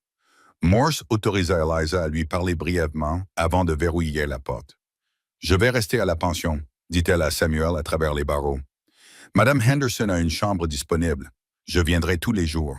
Tu n'es pas obligé de faire ça. » « Si, je le suis. » Elle passa la main à travers les barreaux et lui prit la main. « Demain, je vais commencer à rassembler des preuves. Je parlerai à tous ceux qui te connaissaient avant. Je trouverai tous ceux qui connaissaient Brennan. Je documenterai tout. Nous allons nous battre, Samuel. Nous allons gagner. Eliza, ne me dis pas que c'est sans espoir. Ne me dis pas d'abandonner. Je n'ai pas survécu à une tempête de neige et reconstruit ma vie pour te perdre maintenant. » Elle serra sa main plus fort. « Promets-moi que tu tiendras bon. Promets-moi que tu ne te rendras pas. » Samuel regarda son visage féroce et magnifique et sentit quelque chose en lui passer de la résignation à la détermination. « Je te le promets. » Après son départ, Samuel s'allongea sur la charrette et fixa le plafond, essayant d'organiser ses pensées. Il y a 8 ans, il s'était enfui parce qu'il croyait que la vérité n'avait pas d'importance. Mais Eliza pensait différemment, et sa foi était en train de devenir la sienne. Le lendemain matin, Eliza arriva au bureau du shérif avec son porte-documents en cuir, désormais rempli de papiers et de fournitures d'écriture. Morse, qui avait développé un respect réticent pour sa détermination, lui permit d'utiliser un coin de son bureau comme espace de travail improvisé. « Que comptez-vous faire exactement, Madame Cole ?» demanda-t-il tandis qu'elle organisait ses affaires. « Je vais monter une défense en commençant par des témoins de moralité, » répondit-elle en levant les yeux vers lui. « Vous avez dit que les habitants de la ville se souvenaient de Samuel. Je veux leur parler. À tous. » Morse s'appuya contre son bureau, réfléchissant. Je ne peux pas vous laisser interférer avec mon enquête. Je n'interfère pas. Je mène ma propre enquête. Elle le regarda droit dans les yeux. À moins que vous ne me disiez que je n'en ai pas le droit. Vous en avez le droit. Mais ne vous attendez pas à ce que tout le monde coopère. Je n'ai pas besoin de tout le monde. J'ai juste besoin de la vérité. Elle passa la première journée à rechercher les personnes qui avaient connu Samuel avant qu'il ne disparaisse dans les montagnes.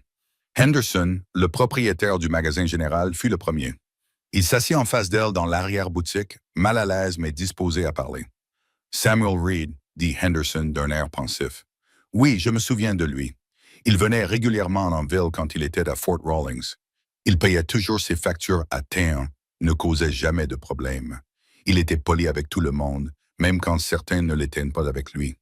Pourquoi n'était-il pas poli? Demanda Eliza en prenant rapidement des notes. Eh bien, c'était un Yankee, n'est-ce pas? Et certains gens par ici n'appréciaient pas beaucoup les soldats de l'Union après la guerre. Mais Reed n'insistait jamais. Il faisait ses affaires et repartait. Henderson marqua une pause. Je me souviens qu'il achetait des provisions pour sa femme et sa fille. Il leur achetait toujours des petites gâteries, des bâtons de menthe poivrés, des rubans, des choses comme ça. On voyait bien qu'il les aimait. Avez-vous déjà entendu parler du colonel Brennan? L'expression de Henderson s'assombrit. Brennan. Lui, c'était un sacré numéro. Il est passé par ici plusieurs fois, faisant étalage de son pouvoir, s'attendant à un traitement spécial. J'ai aussi entendu des rumeurs à son sujet. Quel genre de rumeurs? Le genre de rumeurs qu'on ne répète pas sans preuve. Mais les gens parlaient, disaient que des provisions avaient disparu du fort, que des armes avaient fini entre de mauvaises mains. Personne ne pouvait le prouver, bien sûr. Mais il n'y a pas de fumée sans feu. Eliza nota tout cela, puis fit signer sa déclaration à Henderson. Au cours des 2 jours suivants, elle a interrogé 6 autres habitants de la ville, dressant le portrait de Samuel comme un homme honnête et honorable, et de Brennan comme un officier corrompu qui inspirait la méfiance. Le 3e jour, elle a trouvé quelque chose de plus précieux. Un aumônier militaire à la retraite, le père Michael O'Brien, qui avait servi au Fort Rawlings à l'époque où Samuel y était stationné. Le vieux prêtre vivait dans une petite maison à la lisière de la ville, s'occupant d'un jardin enseveli sous la neige. Il accueillit Eliza chez lui offrit du thé et s'installa dans un fauteuil usé avec l'héritière d'un homme qui attendait depuis longtemps de raconter cette histoire. Samuel Reed, dit O'Brien lorsque Eliza lui expliqua le but de sa visite. Je me demandais ce qu'il était devenu. Après la mort de sa famille et sa disparition, j'ai prié pour qu'il ait trouvé la paix. Il a trouvé les montagnes, dit Eliza. Il vit seul depuis 7 ans. Cela ressemble bien à Samuel. Il portait lourdement le poids de sa culpabilité, dit O'Brien en sirotant son thé. Mais c'était l'un des hommes les plus remarquables que j'ai connus au cours de mes 40 années en tant qu'aumônier. Après la mort de sa femme et de sa fille, il aurait pu devenir amer, en colère contre Dieu. Au lieu de cela, il est devenu plus calme, plus prudent, comme s'il essayait de protéger tout le monde d'une perte similaire. Parlez-moi du colonel Brennan. L'expression d'O'Brien s'assombrit. Brennan était le genre d'homme qui vous faisait vous demander si le mal était acquis ou inné. Il était cruel avec ses subordonnés, acceptait des pots de vin et je le soupçonnais fortement de bien pire. Je suis allé voir le commandant du poste à 2 reprises pour lui faire part de mes inquiétudes, mais Brennan avait des relations politiques. Mes rapports n'ont jamais abouti à quoi que ce soit. Croyez-vous que Samuel l'ait tué en légitime défense? Je crois que Samuel Reed n'aurait jamais tué personne, mais je crois aussi qu'il n'aurait pas hésité à protéger des vies innocentes d'un homme comme Brennan. O'Brien se pencha en avant. Si Samuel a tué Brennan, c'est parce que Brennan l'y a contraint. J'en suis absolument certain. Les mains d'Eliza tremblaient tandis qu'elle notait son témoignage. Mon père, seriez-vous prêt à témoigner officiellement en faveur de Samuel lors d'un procès? J'ai 83 ans, ma chère, mais même si je dois ramper jusqu'au tribunal, j'y serai. Pendant ce temps, Samuel se préparait dans sa cellule.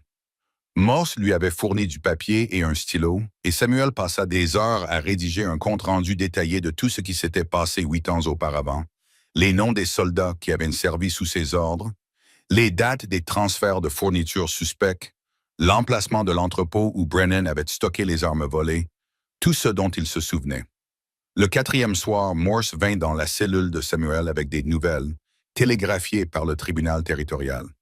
Le juge Morrison est disposé à entendre votre affaire, mais il ne pourra pas être là avant 3 semaines. Il termine une tournée dans le District Est. 3 semaines, répéta Samuel. Cela lui semblait à la fois une éternité et un rien. En attendant, votre ami est en train de monter un dossier solide pour vous. La moitié de la ville est prête à témoigner en votre faveur, et le père O'Brien mène pratiquement une croisade pour vous défendre. Morse tira une chaise et s'assit à l'extérieur de la cellule. Reed, je dois vous poser une question directe. D'accord. L'avez-vous fait? Avez-vous tué Brennan? Samuel croisa le regard du shérif. Oui, je lui ai tiré une balle dans la poitrine à 3 mètres. Il a dégainé le premier, mais j'ai été plus rapide. Je l'ai tué puis je me suis enfui parce que je savais que la vérité n'aurait aucune importance. Pourquoi n'aurait-elle aucune importance? Parce qu'il était colonel et avait des relations politiques, et que j'étais un capitaine brisé dont la famille venait de mourir. Parce que l'armée avait besoin de quelqu'un à blâmer, et j'étais tout désigné. Parce que justice et vérité ne sont pas toujours synonymes. Samuel agrippa les barreaux. Mais j'en ai fini de fuir, shérif. Quoi qu'il arrive, j'en ai fini. Morse resta silencieux pendant un long moment. Pour ce que ça vaut, je vous crois. Est-ce que ça change quelque chose? Pas légalement, mais ça compte pour moi. Morse se leva. Je suis shérif depuis 20 ans, Reed. J'ai vu beaucoup d'hommes passer par cette cellule. La plupart d'entre eux sont coupables de ce dont ils sont accusés, mais certains se sont retrouvés pris dans des circonstances indépendantes de leur volonté. Je pense que vous faites partie de ces derniers. Après le départ de Morse, Samuel se remit à écrire. Il ne se contentait pas de documenter l'incident avec Brennan. Il écrivait désormais sur les 7 années qui avaient suivi, sur les montagnes, la solitude et la lente érosion de son humanité, sur la nuit où une tempête de neige avait fait entrer Elisa dans sa vie, mais aussi sur la construction de la cabane et le retour de l'espoir. Il écrivait parce qu'il en avait besoin, parce que coucher des mots sur le papier transformait le chaos de ses pensées en quelque chose de concret et de gérable, et parce que si le pire arrivait, s'il le pendait, il voulait qu'il reste une trace de ce que ces dernières semaines avaient signifié. Le 5e jour, Eliza est venue dans sa cellule avec une nouvelle qui a fait battre son cœur à toute allure. J'ai trouvé 2 des soldats qui servaient sous vos ordres à Fort Rawlings, a-t-elle dit, les yeux brillants d'excitation. Ils travaillent dans un ranch à environ 30 km au sud d'ici. J'ai envoyé un messager avec une lettre et ils ont répondu. Samuel, ils sont prêts à témoigner. Ils se souviennent de la disparition des armes. Tu te souviens de la cruauté de Brennan? Tu te souviens que tu as essayé de l'arrêter? Samuel se leva et agrippa les barreaux. Eliza, il y a plus. Le shérif Morse a envoyé un télégramme aux archives militaires à Washington. Il a demandé les dossiers officiels de l'enquête sur la mort de Brennan. Il devrait arriver la semaine prochaine. Elle passa les mains à travers les barreaux et prit les siennes. Nous allons prouver cela, Samuel. Nous allons blanchir ton nom ou nous allons leur donner plus de preuves pour me pendre. Ne pense pas comme ça. Nous avons des témoignages, nous avons des témoins, nous avons des documents. La vérité est de notre côté. Samuel voulait la croire. Mon Dieu! Comme il voulait croire que la vérité et la justice prévaudraient, que le système fonctionnerait comme il était censé le faire. Mais il avait vu trop de corruption, trop de cruauté déguisée en devoir. Tout en regardant le visage déterminé d'Elisa, il se surprit à acquiescer. D'accord, nous nous battrons. Cette nuit-là, seul dans sa cellule, Samuel sortit le dernier morceau de papier que Morse lui avait donné et commença à écrire une lettre, non pas au juge, à l'armée ou à un représentant officiel. Cette lettre était destinée à Eliza au cas où les choses tourneraient mal. « Ma chère Eliza, écrivit-il, si tu lis ce que cela signifie que je n'ai pas survécu au procès. Je veux que tu saches que ces dernières semaines passées avec toi ont été les plus heureuses que j'ai connues depuis la mort de Catherine et Emma. Tu m'as rendu mon humanité. Tu m'as appris qu'il est possible d'aimer à nouveau sans trahir la mémoire de ceux que nous avons perdus. La cabane est à toi. Construis ta vie là-bas. Remplis-la d'amour, de rire et de toutes les choses que j'aurais aimé que nous puissions avoir ensemble. Ne pleure pas trop longtemps pour moi. J'ai déjà eu plus que je ne méritais. Une seconde chance, un aperçu du bonheur et le privilège de te connaître. C'est suffisant. C'est plus que suffisant. Vis bien, ma chérie. Vis pleinement et souviens-toi que quelque part, dans l'au-delà, je veillerai sur toi avec gratitude et amour. Samuel plia la lettre et la remit à Morse le lendemain, lui demandant de la remettre à Eliza uniquement si le verdict lui était défavorable. « Espérons que je n'aurai jamais à lui donner ça », dit Morse en la rangeant dans son bureau. « Espérons-le », acquiesça Samuel. Mais l'espoir, comme il l'apprenait, n'était pas la même chose que la certitude. Et alors que les jours passaient avant le procès, Samuel se retrouva suspendu entre deux futurs. L'un où il serait libre avec Eliza à ses côtés, et l'autre où il marcherait seul vers la potence. Tout ce qu'il pouvait faire, c'était attendre et espérer que la femme qui l'avait sauvé de la mort par hypothermie pourrait d'une manière ou d'une autre le sauver de cela aussi. Le juge Morrison arriva un mardi, 3 semaines jour pour jour après l'arrestation de Samuel. C'était un homme mince d'une 60aine d'années, aux cheveux argentés et au regard perçant, comme celui de quelqu'un qui avait passé sa vie à distinguer le vrai du faux. Il installa le tribunal dans la mairie, le plus grand bâtiment de Carson Ridge, et la nouvelle se répandit rapidement que le procès commencerait le lendemain matin. Eliza passa la nuit précédente à la pension, incapable de dormir, relisant ses notes et les témoignages à la lueur d'une bougie.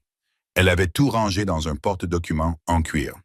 Les déclarations des habitants de la ville, le témoignage du père O'Brien, les lettres des 2 soldats qui avaient servi sous les ordres de Samuel, le récit détaillé de l'incident par Samuel lui-même.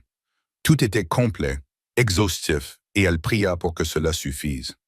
À l'aube, elle s'habilla soigneusement avec ses plus beaux vêtements, une robe bleu foncé qui avait été la préférée de Thomas, et se rendit à la mairie. Une foule s'était déjà rassemblée.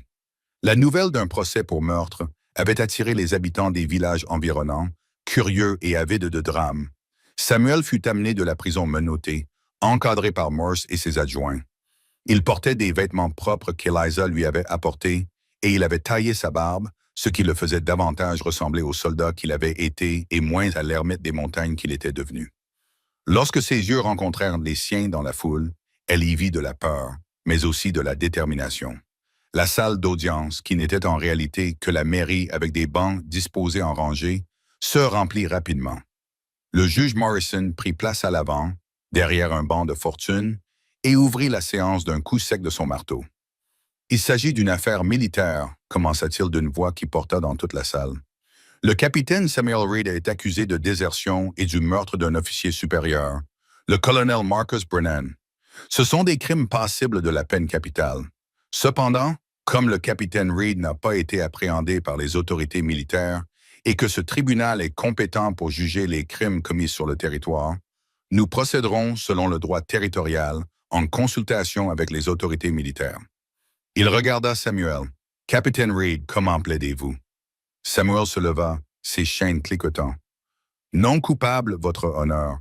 J'ai tué le colonel Brennan en légitime défense après avoir découvert ses activités criminelles. » Un murmure parcourut la foule. Morrison frappa son marteau. « Silence, monsieur le procureur, présentez votre dossier. » Le procureur territorial, un jeune homme nommé Davies, qui avait voyagé avec le juge, se leva et exposa les charges avec une précision clinique. Samuel avait abandonné son poste. Il avait tué un officier supérieur. Il avait fui la justice pendant 8 ans. Ces faits, affirma Davies, n'étaient pas contestés. Le capitaine Reed reconnaît le meurtre, dit Davies. La question n'est pas de savoir s'il l'a commis, mais s'il avait une justification. Il incombe à la défense de démontrer que cette justification existait. Morrison acquiesça. La défense, Eliza se leva, le cœur battant. Elle n'avait aucune formation juridique, aucune expérience des tribunaux, mais Morse l'avait aidé à organiser le dossier et le père O'Brien lui avait appris à présenter un témoignage. Elle était tout ce que Samuel avait. « Votre honneur, commença-t-elle, d'une voix plus assurée qu'elle ne se sentait. La défense démontrera que le colonel Brennan se livrait à des activités criminelles, plus précisément le vol et la vente d'armes militaires à des partis hostiles. Nous montrerons que le capitaine Reed a découvert cette activité et a confronté Brennan, qui a alors tenté d'assassiner le capitaine Reed pour le faire taire. Le meurtre était un acte de légitime défense justifié et la fuite du capitaine Reed n'était pas un acte de lâcheté, mais une réponse raisonnable à un système corrompu qui ne lui aurait pas accordé un procès équitable. Ce sont des affirmations audacieuses, Madame Cole, dit Morrison. Pouvez-vous les étayer? Oui, votre honneur. J'ai des témoignages sous serment, des dossiers militaires obtenus auprès des archives et plusieurs témoins prêts à témoigner. Morrison se cala dans son fauteuil. « Très bien, écoutons-les. » Eliza appela son premier témoin, Henderson, du magasin général. Il témoigna de la personnalité de Samuel, de sa réputation d'honnêteté et de son amour évident pour sa famille. Puis vinrent 3 autres habitants de la ville qui dressèrent chacun un portrait similaire. Vint ensuite le père O'Brien, qui se dirigea vers la barre des témoins à l'aide d'une canne, mais qui s'exprima avec la clarté et l'autorité d'un homme qui avait passé des décennies au service de la vérité. Le capitaine Reed était l'un des meilleurs officiers que j'ai rencontrés. Au cours de mes 40 années en tant qu'aumônier militaire, témoigna O'Brien, il était juste, compatissant et profondément engagé à protéger ses hommes. Le colonel Brennan, en revanche, était cruel et corrompu. J'ai fait part de mes inquiétudes concernant les activités de Brennan au commandant du poste à 2 reprises, mais rien n'a été fait. Pourquoi? A demandé Morrison. Parce que le colonel Brennan avait des relations politiques. Son oncle était sénateur. Son beau-frère était général. Les hommes comme lui sont protégés par le système, quel que soit leur crime. Davies a mené un contre-interrogatoire agressif, essayant de présenter O'Brien comme un vieil homme amer et rancunier, mais l'aumônier est resté inébranlable. « Je n'ai aucune rancune personnelle, monsieur, » a déclaré O'Brien calmement. « Je n'ai que la vérité telle que je l'ai vue, et la vérité est que Marcus Brennan était une honte pour l'uniforme qu'il portait. » Le témoignage s'est poursuivi toute la matinée. Eliza a présenté les dossiers militaires obtenus par Morse, les manifestes d'approvisionnement qui montraient des divergences, les inventaires d'armes qui ne correspondaient pas au registre de distribution, les plaintes d'autres officiers concernant la conduite de Brennan. Puis vinrent les 2 soldats qui avaient servi sous les ordres de Samuel, le caporal James Mitchell et le soldat Robert Hayes, tous 2 travaillant désormais comme ouvriers agricoles, mais conservant toujours l'allure de militaire. Mitchell a témoigné en premier. Le capitaine Reed était le meilleur officier sous les ordres duquel j'ai servi. Il prenait soin de ses hommes.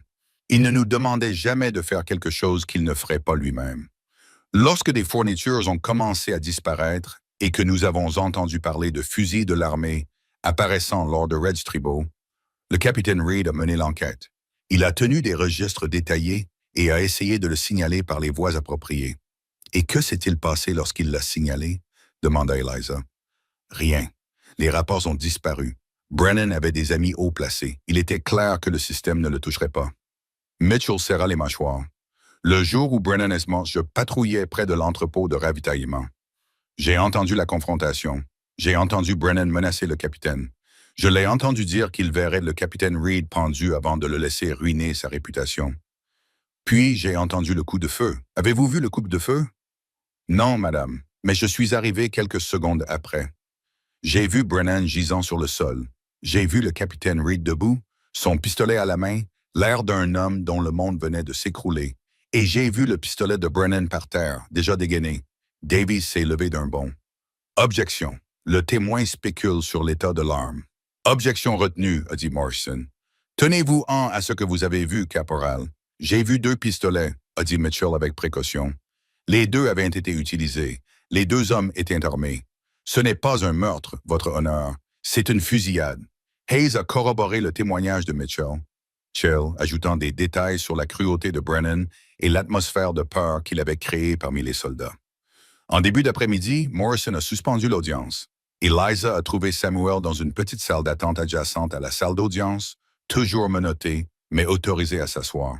« Vous vous en sortez bien, lui a-t-il dit. Mieux que n'importe quel avocat que j'aurais pu engager. Ce n'est pas encore fini. Davies n'a pas présenté son dossier. Il n'a pas besoin d'un dossier très solide. J'ai avoué le meurtre, mais le contexte a son importance. Le juge écoute, Samuel. Il écoute vraiment. » Elle s'assit à côté de lui, aussi près que les chaînes le lui permettaient. « Quand je témoignerai, je leur parlerai de la cabane, de qui tu as été ces dernières semaines. Ils doivent voir qui tu es vraiment, pas seulement le moment où tu as appuyé sur la gâchette. » Lorsque l'audience reprit, Davies appela ses témoins. Ils étaient un peu nombreux, mais percutants. La veuve de Brennan, qui pleura en décrivant la mort de son mari. Un major de Fort Rawlings qui a témoigné que Samuel avait abandonné son poste sans permission. Un enquêteur de l'armée qui a confirmé que Samuel était répertorié comme déserteur et fugitif. Mais sous le feu des questions d'Eliza, Des failles sont apparues dans leurs témoignages. La veuve de Brennan a admis qu'elle n'avait pas vu son mari au cours des 6 mois précédant sa mort, qu'il séparait sa vie militaire de sa vie familiale. Le major a reconnu que des plaintes avaient été déposées au sujet du comportement de Brennan, mais il ne se souvenait pas des détails précis. L'enquêteur a admis que l'enquête initiale avait été pour le moins sommaire. Elle n'avait duré que 3 jours. Eliza a ensuite appelé Samuel à la barre. Il s'est avancé avec dignité malgré ses chaînes. Il prêta serment et s'assit face au juge et à la foule rassemblée. Eliza s'approcha de lui avec douceur, consciente que tous les regards dans la salle étaient braqués sur eux. « Captain Reid, racontez-nous ce qui s'est passé le jour où le colonel Brennan est mort. » Samuel raconta les événements d'une voix calme. La découverte des divergences dans l'inventaire des armes, les semaines d'enquête, les preuves qu'il avait rassemblées, la décision de confronter Brennan directement lorsque ses rapports officiels furent ignorés. Je me suis rendu à l'entrepôt où Brennan menait ses transactions illégales. Samuel a déclaré, « Je lui ai dit que je savais ce qu'il faisait, que j'avais des preuves, que j'allais les apporter au gouverneur territorial puisque l'armée ne faisait rien. » Il s'est moqué de moi. Il a dit que personne ne croirait un veuf en deuil plutôt qu'un colonel décoré. Il a dit que ma famille était morte parce que Dieu me punissait d'être un soldat faible. Eliza a vu les mains de Samuel se crisper. Que s'est-il passé ensuite? Il a sorti son pistolet. Il m'a dit que je ne sortirais pas vivant de cet entrepôt. J'ai été plus rapide. Je lui ai tiré dans la poitrine. Il est mort en quelques minutes. La voix de Samuel était désormais neutre, il récitait des faits. J'aurais pu rester, j'aurais pu essayer d'expliquer, mais je savais comment cela aurait été perçu. Un soldat mort, un capitaine tenant un pistolet fumant, aucun témoin à part moi. Alors je me suis enfui. Je n'ai cessé de fuir depuis. Jusqu'à ce que vous me rencontriez, dit Eliza doucement. Jusqu'à ce que je vous rencontre. Elle soutint son regard pendant un long moment, puis se tourna vers le juge. Votre honneur, j'aimerais maintenant témoigner de ce qu'est devenu le capitaine Reid depuis ce jour. Morrison acquiesça. Continuez. Eliza monta à la barre et raconta son histoire. La tempête de neige, le chariot en panne, la certitude qu'elle allait mourir seule, l'arrivée de Samuel et sa gentillesse, la cabane qu'il avait construite de ses propres mains, la patience dont il avait fait preuve en lui apprenant la menuiserie, le chagrin qu'ils avaient partagé et l'espoir qu'ils avaient découvert. « Il m'a sauvé la vie, dit-elle d'une voix claire, non seulement en m'offrant un abri cette nuit-là, mais aussi en me donnant une raison de continuer à vivre. Il m'a construit une maison alors qu'il aurait pu s'en aller. Il est resté alors qu'il aurait pu s'enfuir. Il a choisi d'affronter son passé au lieu de le fuir. Ce n'est pas le comportement d'un meurtrier, votre honneur. C'est le comportement d'un homme qui a passé 8 ans à essayer d'expier quelque chose qu'il n'aurait jamais dû expier. » Davies la contre-interrogea agressivement, essayant de la présenter comme partiale, émotionnellement compromise, comme quelqu'un qui dirait n'importe quoi pour sauver l'homme qu'elle aimait. « N'est-il pas vrai, Madako et même Cole, que vous avez développé des sentiments amoureux pour l'accusé? » a-t-il insisté. « Oui, a répondu Eliza sans hésiter. Je l'aime, mais cela ne rend pas mon témoignage moins vrai. Tout ce que je vous ai raconté s'est produit. La cabane existe, la gentillesse existe. L'homme que vous essayez de condamner est le même homme qui a pris une veuve en deuil et lui a redonné espoir. Vous pouvez vérifier chaque mot que j'ai dit. » Morrison demanda une brève suspension d'audience et se retira pour examiner les preuves. L'attente était une véritable torture. Eliza s'assit à côté de Samuel, leurs mains jointes à travers les barreaux de la salle d'attente, aucun des deux ne parlant car ils n'avaient plus de mots. Au bout de 2 heures, Morrison revint. La salle d'audience se tut lorsqu'il prit place et rangea ses notes. « J'ai examiné les témoignages et les preuves présentées par les 2 parties, a-t-il commencé. Il s'agit d'une affaire complexe impliquant des événements qui se sont produits il y a 8 ans, avec des preuves matérielles limitées et des récits contradictoires. Cependant, certains faits sont clairs. Le colonel Marcus Brennan s'est livré à des activités criminelles. Plusieurs témoins l'ont attesté et les dossiers militaires le confirment. Le capitaine Reid a tenté de signaler ses activités par les voies officielles, mais il a été ignoré. Lorsqu'il a confronté Brennan directement, celui-ci a dégainé son arme le premier. Bien que nous n'ayons que la parole du capitaine Reid à ce sujet, elle est corroborée par le témoignage du caporal Mitchell, qui est arrivé immédiatement après la fusillade et a vu les deux hommes dégainer et tirer. Morrison fit une pause, regardant Samuel droit dans les yeux. « Capitaine Reed, vous avez tué un homme. Cela n'est pas contesté, mais les circonstances suggèrent que vous avez agi en légitime défense contre un officier corrompu qui avait menacé votre vie. La désertion qui a suivi, bien que techniquement constituant une infraction militaire, était une réponse raisonnable à une situation où vous n'aviez aucune confiance dans la justice des voies officielles. » Il prit son marteau. « Pour l'accusation de meurtre, je déclare l'accusé non coupable. Le meurtre était un acte de légitime défense justifié. Pour l'accusation de désertion, je reconnais des circonstances atténuantes. La peine est la peine déjà purgée, soit 8 ans en tant que fugitif, plus 5 ans de probation, pendant lesquels vous devrez vous présenter tous les trimestres aux autorités territoriales et ne pourrez pas quitter le territoire sans autorisation. Vous êtes libre de partir, Captain Reed, mais vous n'êtes plus libre de fuir. » Le marteau tomba et la salle d'audience explosa. Les menottes furent retirées dans la salle d'attente et Samuel se leva en se frottant les poignets, n'arrivant toujours pas à croire que c'était fini. Eliza se jeta dans ses bras et il la rattrapa, la serrant si fort qu'il pouvait sentir son cœur battre contre sa poitrine. « Tu as réussi, murmura-t-il dans ses cheveux. « Tu m'as sauvé. Nous nous sommes sauvés mutuellement, corrigea-t-elle. Morse apparut dans l'embrasure de la porte, souriant. « Félicitations, Reed. On dirait que vous êtes un homme libre. Pas tout à fait libre. 5 ans de probation. C'est sacrément mieux que la pendaison. » Morse tendit la main et Samuel la serra. « Pour ce que ça vaut, je suis content que ça se soit terminé ainsi. Vous êtes un homme bien qui s'est retrouvé dans de mauvaises circonstances. Merci, shérif. Pour tout. » Ils restèrent à Carson Ridge 2 jours de plus pour régler les derniers détails. Samuel se présenta au greffier territorial comme requis, établissant son statut de probation. Eliza acheta des provisions pour le voyage de retour à la cabane, plus qu'ils n'en avaient au départ, maintenant qu'ils avaient un avenir à planifier. Le 3e matin, ils chargèrent un chariot que Samuel avait acheté à Henderson et commencèrent leur voyage de retour à travers les montagnes. Le printemps arrivait tôt. La neige fondait par endroits, révélant la terre brune et les premières pousses vertes courageuses. L'air sentait le pain, la boue et les possibilités. Lorsqu'ils arrivèrent à la clairière où se trouvait la cabane, Samuel arrêta le chariot et se contenta de regarder. 3 semaines s'étaient écoulées, mais la structure semblait inchangée, solide, patiente, les attendant. « Elle est toujours là, dit-il, comme s'il avait douté qu'elle le soit. Bien sûr qu'elle l'est, tu l'as construite pour qu'elle dure. » Eliza descendit du chariot et se dirigea vers la porte de la cabane, passant sa main sur le bois. « C'est ici chez nous, Samuel. C'est ici que nous allons commencer. » Au cours des jours suivants, ils terminèrent en ensemble l'aménagement intérieur. Samuel installa les fenêtres, remplissant l'espace de lumière. Eliza confectionna des rideaux à partir du tissu bleu qu'il avait acheté et les suspendit avec fierté.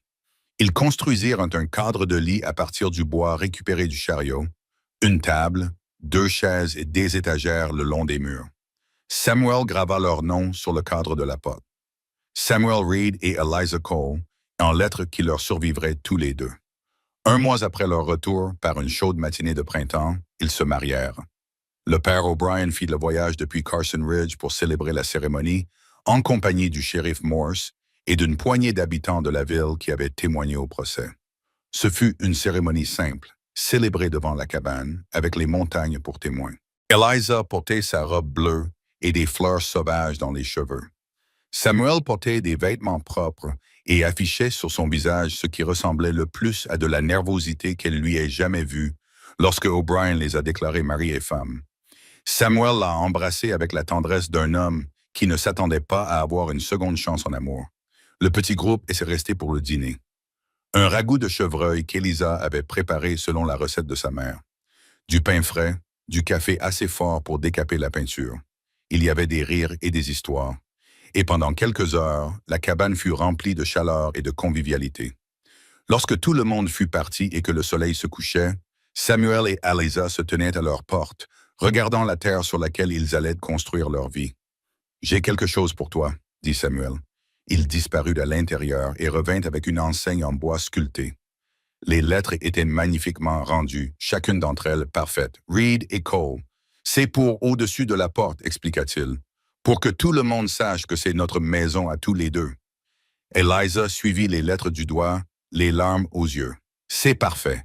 Il l'accrocha le soir même, et une fois en place, ils reculèrent pour l'admirer. La cabane qui avait commencé comme un acte de gratitude était devenue quelque chose de plus, un symbole de survie, de guérison, de deux personnes brisées trouvant leur plénitude l'une dans l'autre. Cette nuit-là, allongée dans leur lit, les bras de Samuel autour d'elle, Eliza repensa au chemin qui les avait menés ici. La tempête de neige qui aurait dû la tuer. L'inconnu apparu dans la tempête, la cabane sortie de nulle part, le procès qui aurait pu se terminer en tragédie. Tout cela les avait menés à cet instant, en sécurité, au chaud, aimés. « À quoi penses-tu » demanda Samuel doucement. « À quel point nous avons de la chance? À quel point les choses auraient pu facilement se passer autrement? J'y pense aussi. Si j'étais passé devant ton chariot cette nuit-là, si Morse avait décidé de me pendre d'abord et de poser des questions ensuite, si le juge avait rendu un autre verdict, dit-il en la serrant contre lui. Mais rien de tout cela ne s'est produit. Nous sommes ici. C'est ce qui compte, Samuel. Oui, je suis heureuse. Pour la première fois depuis des années, je suis vraiment heureuse. Elle sentit son sourire contre ses cheveux. Moi aussi. Les semaines se transformèrent en mois et le printemps laissa place à l'été. Ils plantèrent le jardin. Samuel avait acheté des graines, observant les tomates, les haricots et les courges poussées dans le sol. Samuel construisit une grange, puis un poulailler. Eliza noua des relations avec les habitants de la ville, échangeant des œufs et des légumes contre des provisions qu'ils ne pouvaient pas produire eux-mêmes. La cabane s'agrandit, avec un appentis pour le stockage, un porche couvert où il pouvait s'asseoir le soir, un petit atelier où Samuel pouvait s'adonner à la menuiserie. Chaque ajout était construit avec soin, avec le même souci du détail qu'il avait apporté au premier mur de la cabane. Parfois, Samuel se réveillait encore la nuit, troublé par les souvenirs de Brennan, de Catherine et d'Emma, des années qu'il avait passées seul dans les montagnes. Mais Eliza était toujours là, solide et réelle, pour le ramener au présent. Et parfois, Eliza se surprenait à chercher la montre de poche de Thomas avant de se rappeler qu'elle n'était plus là. Le chagrin n'avait jamais complètement disparu, mais il s'était transformé en quelque chose de plus doux, un souvenir doux amer d'amour plutôt qu'un poids écrasant.